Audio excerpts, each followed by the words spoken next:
Today, I'm gonna give you my Photoshop origin story, how I got so damn good at editing my photos and what it took for me to get here. Ah, boy. Roll the intro.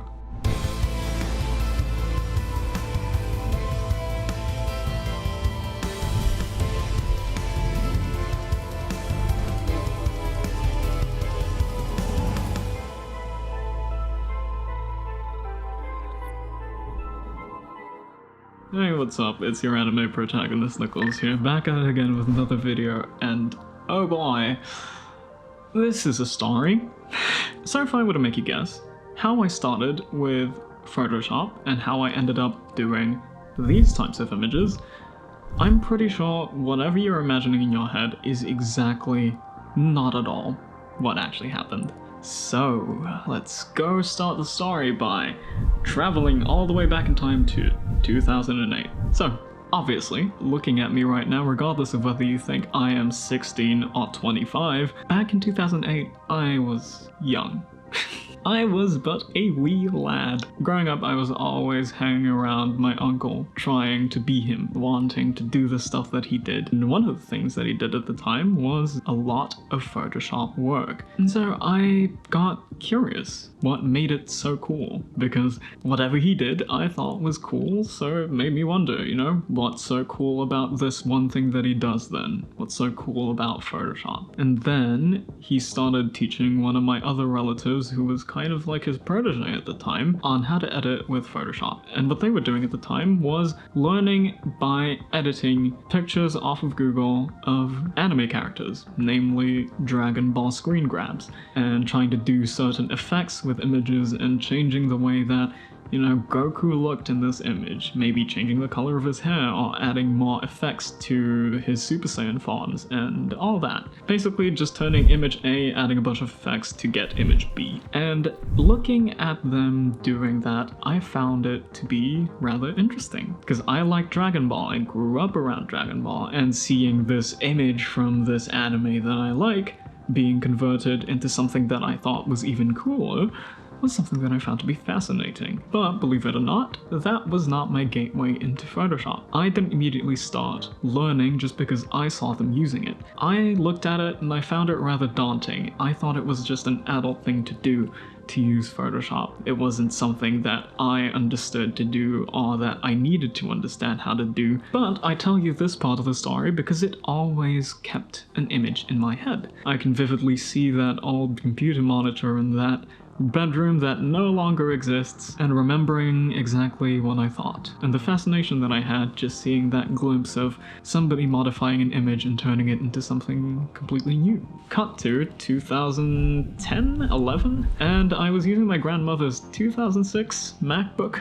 one of the really thick ones, and my childhood best friend and I got into customizing Legos. Yeah, I told you, this is a little bit of an unexpected wild ride. Anyway, got into customizing Legos. So that included creating custom decals for the bodies of the Lego characters, or even custom faces that we'd wrap around the Lego minifigs, so that they would look like the way that we wanted them to, because we couldn't buy pieces that looked like that. Either they weren't available or we found them to be too expensive. So we took matters into our own hands and did it ourselves. And one of the ways that we did that was obviously just drawing on a piece of paper, cutting that up, and then sticking it onto the minifigs. But the important part here was that we made decals. The first thing that we did was that we would draw, but something that we also did at my place was open up Paint and create custom decals there, print it on sticker paper, and then stick it onto the Lego minifigures. The eventual evolution of that was I ended up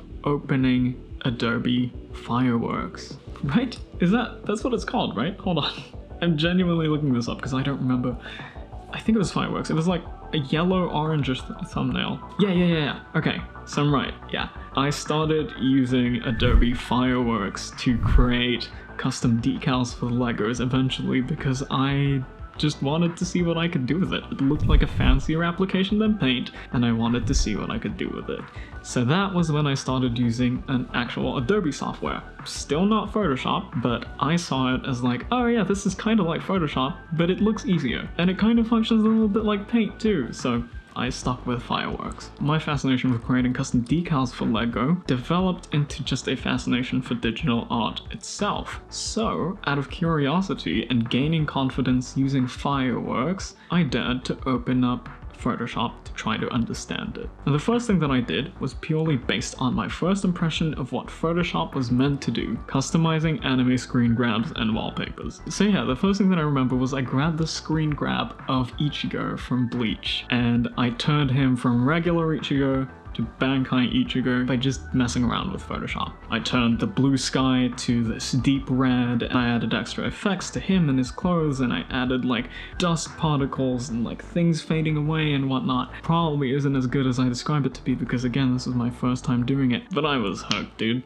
I couldn't stop customizing screen grabs and images from shows that I liked and movies that I liked. I even remember this one time. I grabbed this photo of Sam Jackson as Nick Fury, and I did what I could to remove Nick Fury's eye patch and replace it with an eye so that he had two functioning eyes. Silly, but that's what I did. I remember getting this poster for an animated Iron Man show, and I customized it to add like extra lighting effects to his suit, change some colors, add some extra components to the suit to give it more detail, things of that nature, and make my own poster. That's kind of how I started with Photoshop. But that wasn't what kept me consistent, and that wasn't what kept me learning. Cut to 2012, baby! And this is where the origin story actually begins. See, a year prior, 2011, one of my relatives showed me Minecraft. Oh boy! And at first sight, I was absolutely enamored with this thing. I wanted it for myself. It was 1.6.6 that he showed me. I remember that vividly, and I was so fascinated by it because it was like, it's like Legos, but not Legos. I was thinking like, it's kind of like pixelated video game Lego. That's cool, I want that. And then eventually I did get it, and I got to play Minecraft. But then my fascination with Asian architecture and Asian culture, being an Asian, left me wanting more from the game. I wanted those Japanese-looking doors. I wanted a material that looked like tiles and roofs that were used on temples. I wanted the wood to look darker because that was my aesthetic, you know? A bunch of things that I wish I could have changed because the blocks were not enough for me. I wanted the game to look exactly the way that I wanted it to, and I wanted the blocks to look the way that I wanted it to so that it would suit my builds. So, I'm sure you've guessed by now. I started making my own custom Minecraft texture packs through Photoshop. That is how I got started with Photoshop. So yeah, needless to say, the thing that kept me consistently going back to Photoshop over and over and trying different effects and trying different methods to edit was Minecraft and anime. Yeah, so that's how I got into Photoshop, and that's what got me my first couple of years of experience. And then I started wanting to be like a photographer, taking pictures from my phone that had a whopping 5 megapixels and thinking I was the best photographer in the world, and that I wasn't like other people because I wasn't using Instagram filters. I was editing all my images in Photoshop. They were awful, by the way. So it's not like that really did me any favors. I could have fared better, really, if I had just edited things via Instagram.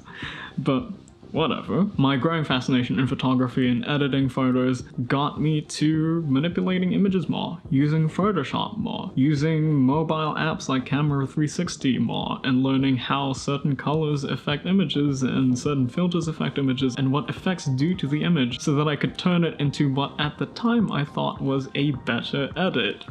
It was not. But me thinking that was enough for me to keep going and keep trying and keep experimenting. And at the end of the day, that's what matters because that's what got me here eventually. So, now, I know that there is a gap between this kid doing his custom posters for Marvel shows and anime to whatever the hell I do now.